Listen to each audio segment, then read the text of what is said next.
sur la mobilisation qui est organisée par la CEPANSO, l'association environnementale, autour du bassin de lac. Il y a beaucoup d'enjeux, des enjeux industriels, des enjeux d'emploi, des enjeux évidemment de santé, des enjeux environnementaux. Et donc c'est important de mettre un peu de lumière et de soutien autour de leurs actions.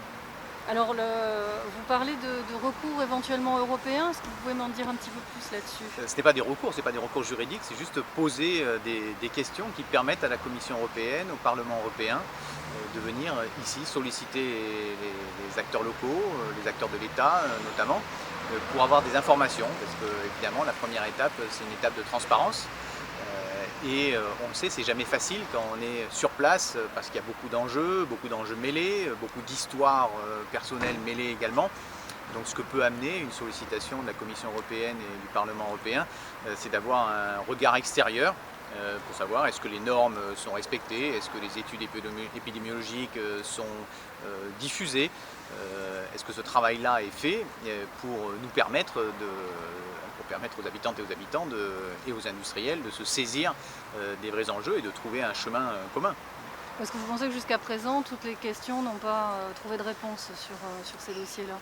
Oui, c'est un peu ce qui est signalé et porté par la CEPANSO, qui montre qu'il y a à la fois, on ne peut pas se limiter juste à des autocontrôles d'industriels quand on sait que les normes ont été franchies, des pollutions ont été finalement acceptées et tues.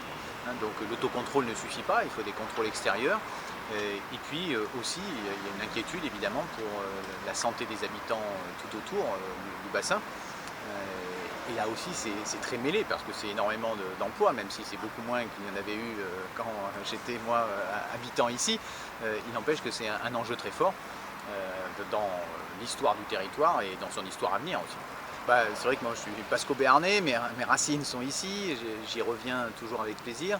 Et ce que je vois en me promenant un peu partout en France à la rencontre de ces militants, en allant écouter les acteurs locaux, les collectivités, mais aussi les acteurs d'innovation sociale et environnementale, c'est qu'il y a une énergie partout en France.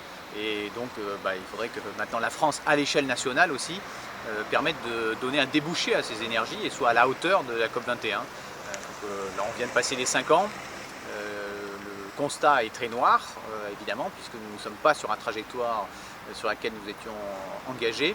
Et donc il faut que la France retrouve une certaine fierté, un esprit pionnier. Et cette question de justice sociale et justice environnementale, je crois, va être au cœur des débats des prochains mois pour les élections régionales, mais aussi d'ici 2022 et les élections présidentielles.